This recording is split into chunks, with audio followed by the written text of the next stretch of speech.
Last பார்ட்ல நம்ம hero மேல ஒரு பொண்ணு பழி போட்டிருப்பா, இவன் என்ன பேடா டச் பண்ணா அப்படின்னு சொல்லிட்டு. இந்த விஷயத்த கேட்ட அடுத்த செகண்டே நம்ம ஹீரோயின் அப்படியே ஹீரோவை நோக்கி வருவா. அவனை அப்படியே முறைச்சு பார்த்தவ டக்குன்னு அந்த பொண்ணை கண்ணத்தை காட்டி ஓங்கி அரைஞ்சிடுறா. அங்க இருக்கிறவங்களுக்குலாம் பயங்கரமான ஷாக்கா இருக்கு. இந்த பொண்ணு என்ன அந்த பொண்ணை போய் அடிச்சுக்கிட்டு இருக்கா அப்படின்னு. அது மட்டும் இல்லாம அந்த பொண்ணுமே சொல்றா, உன் புருஷன் தானே தப்பு பண்ணா, நீ அவன் அறையிறத விட்டுட்டு என்ன எதுக்காக அடிக்கிற அப்படின்னு கேட்டா, என் புருஷன் எந்த தப்பு பண்ணல, தப்பு பண்ணது நீ தான் அப்படின்னு சொல்லிட்டு இருக்கா. நான் என்ன பண்ண, உன்னோட புருஷன் தான் என்கிட்ட தப்பா நடந்துக்க பார்த்தான், அந்த தப்பை மறைக்கிறதுக்காக தான் நீ என்ன இப்போ அடிக்கிறியா, ஒரு பொண்ணுக்கு இங்கே நியாயமே கிடைக்காதா அப்படிங்கிற மாதிரிலாம் பேசிட்டு இருக்கா. அங்கே இருக்கிறவங்களும் என்னம்மா நீ அந்த பொண்ணை போய் அடிச்சுக்கிட்டு இருக்கா, உன்னோட புருஷனை காப்பாற்ற பார்க்குறியா, அவனை நாங்கள் சும்மா விட மாட்டோம், இப்போவே போலீஸ்க்கு கால் பண்ணுங்க அப்படிங்கிற மாதிரிலாம் கலாட்டா பண்ணிட்டு இருக்காங்க.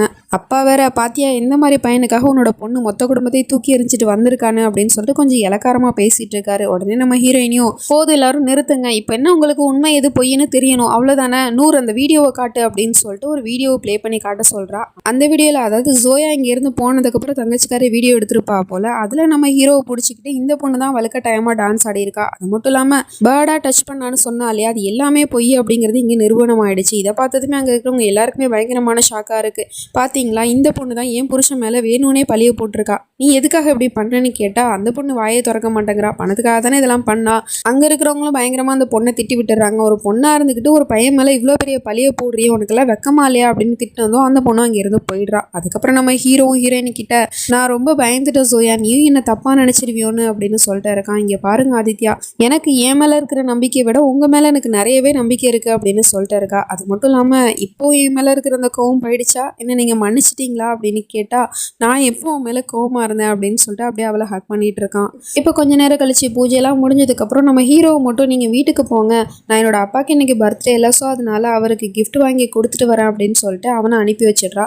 அதுக்கப்புறமா இவ யோசிச்சு பார்க்கும்போது ஒரு விஷயத்த கண்டுபிடிச்சிடுறா. அதில் என்னன்னா, அந்த அம்மா வந்து பிளாக்மெயில் பண்ணிட்டு இருந்துச்சு இல்லையா, அப்போ பின்னாடி வந்து ட்ரெயின் சவுண்டு கேட்டுட்டு இருந்திருக்கும். ஸோ அந்த விஷயத்தை பற்றி தான் காரில் வரும்போது தம்பிக்காரன் சொல்லியிருப்பான். இந்த அப்பார்ட்மெண்ட்டில் இருக்கிறவங்களாம் எப்படி தான் இருக்காங்களோ தெரியல, அடிக்கடி இந்த பக்கம் ட்ரெயின் போயிட்டே இருக்கும், சத்தம் கேட்டு அவங்களுக்கு ரொம்ப டிஸ்டர்பன்ஸாக இருக்கும்ல அப்படிங்கிற மாதிரி சொல்லியிருப்பான். ஸோ இந்த விஷயத்தையும் அதையும் மேட்ச் பண்ணி பார்க்குறா. அப்படின்னா அங்கே பக்கத்தில் இருக்கிற அப்பார்ட்மெண்ட்டில் தான் அந்த பொம்பளை இருக்கா அப்படிங்கிற விஷயத்த நம்ம ஹீரோயினி கண்டுபிடிச்சிடறா. உடனே இவளும் அந்த அப்பார்ட்மெண்ட்டை நோக்கி போயிட்டு இருக்கும்போது அந்த பொம்பளையுமே கால் பண்ணுறா. உடனே அவளும் கால் அட்டன் பண்ணிட்டு அந்த அப்பார்ட்மெண்ட்டுக்குள்ளே வந்துட்டா. எங்கேருந்து அந்த பொம்பளை பேசுகிறா அப்படின்னு சொல்லிட்டு வெளியிலேருந்தே நம்ம ஹீரோயினி ஒவ்வொரு வீட்டு கதவு கிட்டேயுமே காதை வச்சு கேட்டுட்டு இருக்கா. அப்போ சொல்கிறா, என்ன நீ அனுப்பின ஆள் வந்து உங்ககிட்ட விஷயத்த சொன்னாலா, நான் அவளை கண்ணத்தை காட்டி ஓங்கி அரைஞ்சிட்டேன், ஆனால் அந்த அறையை அவளுக்கு நான் கொடுத்துருக்க கூடாது, என்ன நீ மிரட்டிட்டு இருக்கல்ல, உன்னை மட்டும் நான் நேரில் பார்த்தேன் அப்படின்னா அந்த அறையை நான் உனக்கு தான் கொடுப்பேன் அப்படிங்கிற மாதிரி சொல்லிட்டு இருக்கா. உடனே அந்த பொம்பளையும் கோவத்தில் போது நிறுத்திடி அப்படின்னு சொல்லிட்டு அங்கே இருக்கிற பானையை தள்ளி விட்டுருது. அந்த சவுண்டு நம்ம ஹீரோயினுக்குமே கேட்டுருது. அப்போ இந்த வீட்டுக்குள்ளே தான் அந்த பொம்பளை இருக்காளா அப்படின்னு சொல்லிட்டு பார்த்துட்டு இருக்கும் போதே பார்த்தா அந்த பொம்பளைக்குமே தெரியுது கதவுக்கு பின்னாடி யாரோ நிற்கிறாங்க, நிழல் தெரியுது அப்படின்னு சொல்லிட்டு. உடனே அந்த அம்மாவும் கதவு திறந்து வெளியே வந்து பார்த்தா நம்ம ஹீரோயினி ஓரமாக ஒளிஞ்சிக்கிறா. பட் அந்த பொம்பளையோட முகத்தை பார்க்கலான்னு திரும்பும் போது கரெக்ட் டைமுக்கு ஒரு பையன் வந்து லைட்டை ஆஃப் பண்ணது மட்டும் இல்லாமல் அந்த பொம்பளையை வேற தரன்னு இழுத்துட்டு லிஃப்ட்டில் கூட்டிகிட்டு போயிடுறான். யார் அவனு தெரியல. பின்னாடியே இவளும் துரத்திக்கிட்டே போனால் அந்த அம்மா காலை நொண்டி போயிட்டு இருக்கு, காலில் அடிபட்டிருக்கா என்னன்னு தெரியல. அதுக்கப்புறம் பார்த்தா நம்ம ஹீரோயினி கரெக்டாக அந்த பொம்பளையை பிடிக்க போகிற நேரம் பார்த்து பின்னாடி காரு வருது அவளை மோதுறதுக்காக. அவளை காப்பாற்றுறதுக்காக வாட்ச்மேன் அந்த பக்கமாக அவளை இழுத்துறான். அந்த கேப்பை யூஸ் பண்ணி அந்த பொம்பளையுமே அந்த காரில் ஏறி தப்பிச்சு ஓடி போயிடுது. நம்ம ஹீரோயினால அவளை பிடிக்க முடியல. வாட்ச்மேனை திட்டுறாரு, என்னம்மா பின்னாடி காரு வருது அது கூட தெரியாமல் நீ இப்படி ஓடிட்டு இருக்கே, நான் மட்டும் வரல அப்படின்னா நீ அந்த காரில் அடிபட்டு செத்தே போயிருப்ப அப்படிங்கிற மாதிரி சொல்லிட்டு இருக்கான். ஆனால் நம்ம ஹீரோயினுக்கு அதை பற்றிலாம் எந்த கவலையுமே இல்லை. இப்போ அந்த பொம்பளை யார் என்னங்கிறதே தெரியல, அவளோட முகத்தை கூட பார்க்கல. ஆனால் எதுக்காக அவள் ஆதித்யாவை டார்கெட் பண்ணணும் அப்படிங்கிற மாதிரி யோசிக்கிறா. அது மட்டும் இல்லாமல் இதுக்கு மேலேயே நம்ம ஆதித்யா கிட்ட எதையும் மறைக்கக்கூடாது, இப்போவே வீட்டுக்கு போயிட்டு ஆதித்யா கிட்ட எல்லா உண்மையும் சொல்லிட வேண்டியதான் அப்படின்னு சொல்லிட்டு நேராக வீட்டுக்கு வரா. அவனுமே பொண்டாட்டிக்காக வெயிட் பண்ணிட்டு தான் இருக்கான். பட் அரை தூக்கத்தில் இருக்கிறான். தூக்கம் நல்லா வருது, இருந்தாலும் பொண்டாட்டிக்காக வெயிட் பண்ணிட்டு இருக்கான். நீ வந்துட்டியா ஜோயா, உன்னோட அப்பாவுக்கு கிஃப்ட் எல்லாம் கொடுத்தியா, அவருக்கு அது பிடிச்சிருந்துச்சா அப்படின்னு கேட்டா டக்குன்னு அவளுமே, பாருங்க ஆதித்யா, நான் அதை பற்றி தான் இப்போ உங்ககிட்ட சொல்லான்னு வந்தேன், நான் உங்ககிட்ட ஒரு முக்கியமான விஷயத்த சொல்லணும் அப்படின்னு சொல்லிட்டு இவ பாட்டிக்கே மொத்த உண்மையுமே சொல்லிடுறா. ஆரம்பத்துலேருந்து அந்த பொம்பளை பிளாக்மெயில் பண்ணதுலேருந்து இன்னைக்கு நைட்டு நடந்த விஷயம் வரைக்கும் எல்லாத்தையுமே சொல்லிடுறா. பட் அதை கேட்கறதுக்கு அவன் முழிச்சில்ல, அவன் தூங்கிட்டான். ஸோ இப்போ இவ எல்லா உண்மையுமே சொல்லியுமே வேஸ்ட்டு தான். என்னங்க நீங்கள் தூங்கிட்டீங்களா, சரி நீங்களும் ரொம்ப டயர்டாக தான் இருப்பீங்க, தூங்குங்க, நான் காலையில் உங்ககிட்ட இந்த விஷயத்தை பற்றி பேசுகிறேன் அப்படின்னு சொல்லிட்டு அவனையுமே அழகாக படுக்க வச்சிடுறா. இப்போ மார்னிங் ஆகிடுது. காலையில் எழுந்திரிச்சு பார்த்தா புருஷங்காரனை காணோம். ஆனால் என்ன நடந்தாலும் சரி இன்னைக்கு நான் அவர்கிட்ட உண்மையை சொல்லியே ஆகணும் அப்படிங்கிற மாதிரி யோசிச்சு இருக்கா. அப்போ தான் காலங்கத்திலே நம்ம ஹீரோயினோட அம்மாவும் தங்கச்சியும் வீட்டுக்கு வராங்க. அப்பா வேலை விஷயமா ஊருக்கு போயிட்டாராம், அதனால பொண்ணை வீட்டுக்கு அழைச்சிட்டு போகலான்னு இருக்கோம் மாப்பிள்ள அப்படின்னு சொன்னதும் தாராளமாக அழைச்சிட்டு போங்க அப்படின்னு சொல்லிட்டு நேற்று நைட்டு அப்பாவுக்கு என்ன கிஃப்ட் கொடுத்தா ஜோயா, அது அவருக்கு பிடிச்சிருந்துச்சா அப்படின்னு கேட்குறான். கேட்குறான். என்ன கிஃப்ட்டை பற்றி பேசுகிறீங்க மாமா? அந்த மாதிரி எந்த கிஃப்ட்டும் அக்கா கொண்டு வரலையே வீட்டுக்கு அப்படின்னு சொல்லிட்டு இருக்கா. இவனுக்கு ஒன்றும் புரியல. அப்போ நேற்று நைட்டு அவள் எங்கே தான் போனா அப்படின்னு யோசிச்சுட்டு நேராக இந்த விஷயத்தை பற்றி பொண்டாட்டிகிட்டே கேட்கறதுக்கு வரான். ஜோயா அம்மாவும் தங்கச்சியும் வீட்டுக்கு வந்திருக்காங்க. அவங்க சொல்கிறாங்க நீ நேற்று நைட்டு அப்பாவுக்கு எந்த ஒரு கிஃப்ட்டும் கொடுக்கலன்னு. அப்போ நேற்று நைட்டு நீ எங்கே தான் போன அப்படின்னு கேட்கும்போது, ஆக்சுவலி இதை பற்றி தான் நேற்று உங்ககிட்ட நான் சொன்னேன், ஆனால் நீங்கள் தூங்கிட்டீங்க, காதில் வாங்கலை. இப்போயே நான் உங்ககிட்ட எல்லா விஷயத்தையும் சொல்லிடுறேன் அப்படின்னு சொல்ல ஆரம்பிக்கும் போது அங்கே தங்கச்சிக்காரி வந்துடுறான். போதும் மாமா, நீங்கள் எப்போ பார்த்தாலும் தான் அக்கா கிட்ட பேசிகிட்டு இருக்கீங்க, இன்னைக்கு ஒரு நாளாவது அக்காவை என் கூட அனுப்புங்க அப்படின்னு சொன்னதும், ஓகேம்மா நீ தாராளமாக உன்னோட அக்காவை அழைச்சிக்கிட்டு போ அப்படின்னு சொல்லிட்டு, மற்ற விஷயத்தெல்லாம் நம்ம அப்புறமா பேசிக்கலாம் ஜோயா அப்படின்னு சொல்லிட்டு நல்ல விதமாக தான் அனுப்பி வைக்கிறான். அவளும் அம்மா வீட்டுக்கு போயிடுறா. இந்த பக்கம் அந்த பொம்பளையை தான் காட்டுறாங்க. அந்த பொம்பளை கால் பண்ணி நல்ல நேரத்துக்கு நீ என்னை வந்து காப்பாற்றினா, இல்லைனா அவன் என்னை பார்த்துருப்பா, அப்புறம் மொத்த பிளானுமே சொதப்பிடும் அப்படிங்கிற மாதிரி சொல்லிட்டு யாருக்கிட்டேயோ ஃபோனை பேசிட்டு வச்சுட்டு, அப்புறமா அந்த பொம்பளைக்கு காலில் அடிபட்டு இருந்துச்சு இல்லையா, அது அடிபட்டதுனால நொண்டி போகலை. அந்த அம்மாவுக்கு காலே ஒரு கால் இல்லாமல் தான் இருக்குது. பிளாஸ்டிக் காலை வச்சுட்டு தான் சுற்றிட்டு இருக்குது. பட் எதுக்காக ஆதித்யாவை இப்படி பழி வாங்கணும் அப்படின்னு நினைக்கிதுன்னு ஒன்றும் புரியல. நம்ம ஹீரோயினுமே அம்மா வீட்டுக்கு வந்துட்டு அம்மாவுமே அவளுக்கு பிடிச்ச நெக்லஸ் ஜுவல்ஸ்ன்னு எல்லாமே எடுத்து கொடுத்துட்ருக்காங்க. ஆனால் அவளோ ஃபோனை பார்த்துட்டே இருக்கா. முகத்தில் ஒரு சந்தோஷமே இல்லை. அம்மாவும் கேட்குறாங்க, என்னாச்சுமா ஜோயா, நீ நல்லா தானே இருக்க, என்னம்மா யோசிக்கிறேன்னு கேட்டால், அம்மா ஒரு முக்கியமான விஷயத்த ஆதித்யா கிட்ட சொல்லியே ஆகணுமா. நானும் அந்த விஷயத்த சொல்லணும்னு ட்ரை பண்ணிகிட்டே இருக்கேன், ஆனால் அதை சொல்லவே முடியல. ஆனால் அந்த உண்மையை நான் அவர்கிட்ட சொல்லியே ஆகணும் அப்படின்னு சொல்லிட்டு இருக்கா. இங்கே பாருமா, புருஷன் பொண்டாட்டிக்குள்ளே எந்த ஒரு ஒளிவு முறையுமே இருக்கக்கூடாதுமா. அதனால் நீ என்ன உண்மையாக இருந்தாலும் சரி, அதை இன்றைக்கே போய் நீ ஆதித்யா கிட்ட சொல்லிடு அப்படின்னு சொல்லிட்டு இருக்காங்க. அப்போ தான் காலிங் பெல் அடிக்கிற சவுண்டு கேட்குது. யாருன்னு பார்த்தா ஒருத்தவங்க வந்து ஆதித்யா சார் கொடுத்தாரு அப்படின்னு சொல்லிட்டு ஒரு பேக்கையும் கார்டையும் கொடுத்துட்டு போகிறான். அதை கொண்டு வந்து பொண்ணுக்கிட்ட கொடுத்து, இந்தாம்மா மருமக தான் கொடுத்துருக்காரு அப்படின்னு சொன்னதும் நம்ம ஹீரோயினி அதை படித்து பார்க்குறேன். நம்ம ஹீரோ தான் எழுதி அனுப்பியிருக்கான். எனக்கு தெரியும் ஜெயா, நானும் பார்த்துட்டே தான் இருக்கேன், நீ ரொம்ப நாளாகவே ஏதோ யோசிச்சிட்டே இருக்க, என்ன நீ யோசிக்கிறேன்னு எனக்கு தெரியல.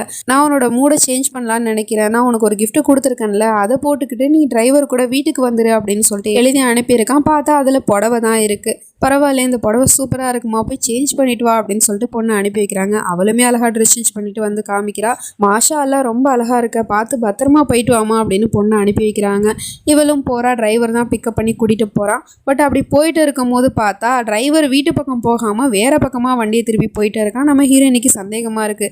ஒருவேளை இவனும் அந்த பொம்பளையோட ஆளாக இருக்குமோ அப்படின்னு சொல்லிட்டு, டிரைவர் நீங்கள் எந்த பக்கம் போயிட்டு இருக்கீங்க, வீடு அந்த பக்கமாக இருக்குது, நிப்பாட்டுங்கன்னு சொன்னால் அவன் நிப்பாட்டவே மாட்றான். அதுக்கப்புறம் நம்ம ஹீரோயினி அங்கே இருக்கிற ஹேண்ட் பிரேக்கை பிடிச்சி இழுத்துறா. கார் ஸ்டாப் ஆகிடுது.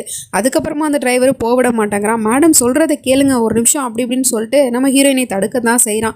எப்பாரு, என் கையில் பெப்பர் ஸ்ப்ரே இருக்குது, இதை உன் கண்ணில் அடிச்சேன்னா அவ்வளோதான், உன் கண்ணு தெரியாமல் போயிடும் அப்படின்னு சொல்லிட்டு மிரட்டிகிட்டே இருக்கா. அப்போ பார்த்தா அந்த டிரைவர் அந்த பக்கமாக திரும்பி பார்த்துட்டே இருக்கான். யாரையோ பார்க்குறான் அப்படின்னு நம்ம ஹீரோயினிக்குமே தெரிஞ்சு போச்சு. அப்போ தான் பின்னாடி யாரோ கூப்பிட்ற மாதிரி இருக்குது. டக்குனே இவ பின்னாடி திரும்பி பெப்பர் ஸ்ப்ரேவை அடிச்சு விட்டுறா. அதுக்கப்புறமா தான் தெரியுது அது புருஷங்காரன் அப்படின்னு. என்ன பண்ணிட்டு ஜோயா, எனக்கு கண்ணு எரியுதுன்னு கத்திட்டே இருக்கான். ஐம் ஸோ சாரி ஆதித்யா, எனக்கு தெரியல நீங்கள் தானே அப்படின்னு சொல்லிட்டு அவனை சமாதானப்படுத்திட்டு இருக்கா. அப்புறம் ஒரு இடத்துக்கு அவளை கூட்டிகிட்டு வந்திருக்கான். ஆக்சுவலி இந்த இடத்துக்கு கூட்டிகிட்டு வர சொல்லி தான் டிரைவர் கிட்ட சொல்லியிருப்பான் போல். அதனால தான் அந்த டிரைவருமே வேறு வழியாக வண்டியை விட்டுருக்கான். அது தெரியாமல் நம்ம ஹீரோயினி இவனோட கண்ணில் பெப்பர் ஸ்ப்ரே எடுத்து அடிச்சு விட்டா. ஸோ இதெல்லாம் வந்து நம்ம ஹீரோயினி கிட்ட சொல்லிட்டே இருக்கான். என்ன காரியம் பண்ணிட்டு ஜோயா, நான் உனக்கு சர்ப்ரைஸ் பண்ணலான்னு பார்த்தா நீ இப்படி என் கண்ணை நொல்லையாக்கிட்டியா அப்படின்னு சொன்னால், ஐம் ஸோ சாரிங்கன்னு சொல்லிட்டு இவ ஐஸ் கட்டியை வச்சுட்டே இருக்கா. ஆனால் எனக்கு ஒரு விஷயம் புரியல ஜோயா, எந்த கிட்னாப்பர் உனக்கு கார்டு அனுப்பி புடவையுமே அனுப்பி அதுக்கப்புறமா உன்னை இங்கே கூட்டிகிட்டு வர பாப்பான்னு தெரியல. கண்டிப்பாக எந்த கிட்னாப்பராக இருந்தாலும் உன்னை தூக்கிட்டு வர தான் செஞ்சிருப்பான் அப்படின்னு சொல்லிட்டு இருக்கான். என்ன சொல்கிறீங்க நீங்கன்னு கேட்டால், நீ இவ்வளோ க்யூட்டாக இருக்கியா அப்படின்னு சொல்லிட்டு அவ கூட அப்படியே ரொமான்ஸ் பண்ணிக்கிட்டே இருக்கான். மாறி மாறி ரெண்டு பேரும் முத்தமலையெல்லாம் புழிஞ்சிக்கிட்டே இருக்காங்க. அப்போ தான் கரெக்டாக நம்ம ஹீரோயினிக்குமே அந்த விஷயத்த சொல்லணுன்னே தோணுது. இங்கே பாருங்க ஆதித்யா, நான் ஒரு முக்கியமான விஷயத்த உங்ககிட்ட சொல்லணும், அதுவும் இப்போவே சொல்லணும் அப்படின்னு சொன்னால் நம்மளால வேறு மூடில் இருக்கான் இல்லையா. ஸோ அதனால் அதை அவன் காதலே வாங்கலை. அப்போ சடனாக ஏதோ ஒரு சவுண்டு கேட்குது. உடனே நம்ம ஹீரோயினை பயந்து போயிடுறா. என்னாச்சுன்னு நான் போய் பார்த்துட்டு வரேன் அப்படின்னு நம்ம ஹீரோ அந்த பக்கமாக போனதுக்கப்புறம் இவளுக்கு திரும்பவும் ஃபோன் கால் வருது. என்ன சிவ பூஜையில் கரடி பூந்த மாதிரி வந்து ஃபோன் பண்ணி டிஸ்டர்ப் பண்ணிட்டனோ அப்படின்னு கேட்டுட்டு இருக்கான். இங்கே பாரு, உனக்கு அவ்வளோதான் மரியாதை, நீ என்னை பார்க்கறதுக்கு முடியாமல் பயந்து ஓடி போயிட்டு இப்போ எதுக்காக நீ எனக்கு கால் பண்ணுற அப்படின்னு கேட்டுட்டு இருக்கா. இங்கே பாருமா, நான் இப்போ உனக்கு உதவி செய்கிறதுக்காக தான் கால் பண்ணேன், நீ என்னடா இப்படி திட்டிட்டு இருக்கா. சரி ஓகே, நீ உன் புருஷன் கூட அங்கே பொறுமையாகவே ரொமான்ஸ் பண்ணிட்டு வா, ஆனால் அதுக்குள்ளே உன் அப்பா உயிரோட இருப்பானான்னு தெரியல அப்படின்னு சொல்லிட்டு இருக்கா. என்ன சொல்கிற நீ அப்படின்னு கேட்டால், அதுக்கப்புறம் ஏய் பேசு அப்படின்னு சொன்னதும் அப்பா தான் பேசுகிறாரு. ஜோயா என்னை காப்பாத்துமா அப்படின்னு. பட் அவரோட முகத்தை காமிக்கல, ஜஸ்ட் வாய்ஸ் மட்டும் தான் கேட்குது. உடனே இவ பயந்து போய்ட்றா. அப்பா நீங்கள் எப்படிப்பா அங்கே போனீங்க, நீங்கள் நல்லா இருக்கீங்களான்னு கேட்டால் நல்லா தான் இருக்கான், ஆனால் எவ்வளோ நேரத்துக்குன்னு தெரியல. இங்கே பாரு, இப்போவே நீ அங்கேருந்து கிளம்பி அங்கே ஒரு கார் நிற்கும், அந்த காரில் ஏறி நேராக வந்துக்கிட்டே இருக்க. அப்போ தான் உன்னோட அப்பனை காப்பாற்ற முடியும். உன்னோட அப்பனோட உயிர் உனக்கு முக்கியம்னா உடனே கிளம்பி வா அப்படின்னு சொல்லிட்டு ஃபோனை கட் பண்ணிடுறா. உடனே ஆதித்யா கிட்ட சொல்லிட்டு போகலான்னு பார்த்தா அவன் இது ஒரு நிமிஷம் இருமா அதை வந்துடுறேன்னு சொல்கிறான். இப்போ டைம் இல்லை, அதனால அங்கேருந்து உடனே கிளம்பிடுறா. அவன் ஹீரோ கேட்கலாம் ரெடி பண்ணியிருப்பான் போல. அதை எடுத்துகிட்டு வந்து பார்த்தா அவளை காணோம். எங்கே போனா அவள் அப்படின்னு சொல்லிட்டு வெளியே வந்து பார்த்தா அவள் ஒரு காரில் ஏறி போயிட்டு இருக்கா. ஜோயான்னு சொல்லிட்டு இவன் பின்னாடியே கத்திட்டு போயிட்டு இருக்கான். ஃபோன் பண்ணால் அதுக்குள்ளே நம்ம ஹீரோயினி இங்கே ஃபோனை சுவிச் ஆஃப் பண்ணி வச்சிடுறா. இப்போ சடனாக என்னதான் ஆச்சு, எதுக்காக அவள் இங்கேருந்து ஓடி போகிறா, ஒருவேளை வீட்டுக்கு போயிருப்பாளோ அப்படின்னு சொல்லிட்டு இவன் நேராக வீட்டுக்கு போகிறான். அங்கே போய் பார்த்தா வீட்லேயுமே அவள் இல்லை அப்படிங்கிற விஷயம் தெரிஞ்சு போச்சு. தம்பிக்காரன்ட்ட கேட்டால் தம்பிக்காரனும் இங்கே வரலான்னா அவங்க உங்கள் கூட தானே இருந்தாங்க அப்படின்னு சொன்னா. ஆமாம், அவள் என் கூட தான் இருந்தா, அவள் திடீர்னு ஒரு காரில் ஏறி போயிட்டாடா அப்படின்னு சொல்லிட்டு இருக்கான். என்ன உங்கள் ரெண்டு பேருக்குள்ள எது சண்டையானு கேட்டால் அதெல்லாம் எங்கள் ரெண்டு பேருக்குள்ள எந்த சண்டையுமே இல்லை, நல்லா தான் நாங்கள் ரெண்டு பேரும் டைம் ஸ்பெண்ட் பண்ணிட்டு இருந்தோம். அப்போ அவளுக்காக கேக் எடுத்துட்டு வரலான்னு நான் போயிருந்தேன், திரும்பி வந்து பார்த்தா அவளை ஆளை காணோம் அப்படின்னு சொல்லிட்டு இருக்கான். அப்போ அவனுக்கு ஒரு ஃபோன் கால் வருது. அந்த பக்கமாக யார் பேசுனாங்கன்னு தெரியல. இதோ வந்துடுறேன் அப்படின்னு சொல்லிட்டு அவன் இங்கேருந்து ஓடி போகிறான். எங்கே போகிறான்னு தெரியல. அதுக்குள்ளே நம்ம ஹீரோயினுமே ஒரு டிரைவர் ஒரு இடத்துல வந்து அவளை இறக்கி விட்டுறான். அங்கே போய் பார்த்தா அது ஏதோ எக்ஸிபிஷன் நடக்கிற ஏரியா மாதிரி இருக்குது. அங்கே எதுக்காக அந்த பொம்பளை வர சொன்னா அப்படின்னு தெரியல. அப்போ ஒரு பையனும் வந்து ஒரு கவரை கொடுத்துட்டு போகிறான், கூடவே பெண்ணையும் கொடுத்துட்டு போகிறான். ஸோ அதை பிரித்து பார்த்தவளுக்கு பயங்கரமான ஷாக்கு. ஏன்னா அதில் டைவர்ஸ் பேப்பர் தான் இருக்குது. அதுவும் இவளே வந்து ஆதித்யாவுக்கு டைவர்ஸ் கொடுக்குற மாதிரி எல்லாமே ரெடி பண்ணி வச்சுருக்காங்க. ஜஸ்ட் இவ கையெழுத்து போட்டால் மட்டும் போதும். அப்போ தான் கரெக்டாக அந்த பொம்பளையுமே கால் பண்ணுறா. என்னது இது, நீ என்ன அனுப்பி வச்சிருக்கேன்னு கேட்டால் பார்த்தா தெரியல, டைவர்ஸ் நோட்டீஸ். நீ இப்போ என்ன பண்ணுறேன்னா அந்த பேப்பரில் கையெழுத்து போடு, அதுதான் உனக்கும் நல்லது, உன் புருஷனுக்கும் நல்லது, அப்புறம் உன் அப்பனுக்கும் நல்லது அப்படிங்கிற மாதிரி சொல்லிடுறா. நம்ம ஹீரோயினுக்கு என்ன பண்ணுறதுனே தெரியல. இது என்ன கொடுமைங்கிற மாதிரி தான் இருக்குது. கல்யாணம் பண்ண அடுத்த நாள்லேருந்து நம்ம ஹீரோயினுக்கு பிரச்சனையாக தான் வந்துட்டு இருந்துச்சு. இப்போ பார்த்தா அந்த பொம்பளை டைவர்ஸ் நோட்டீஸே கொடுத்து கையெழுத்து போட சொல்லிட்டு இருக்கா. நம்ம ஹீரோயினி என்ன பண்ண போறான்னு தெரியல. வெயிட் பண்ணி தான் பார்க்கணும். நெக்ஸ்ட் நினச்சி நம்ம அடுத்த பாட்டில் பார்த்து தெரிஞ்சுப்போம். அது வரைக்கும் பை ஃப்ரெண்ட்ஸ்.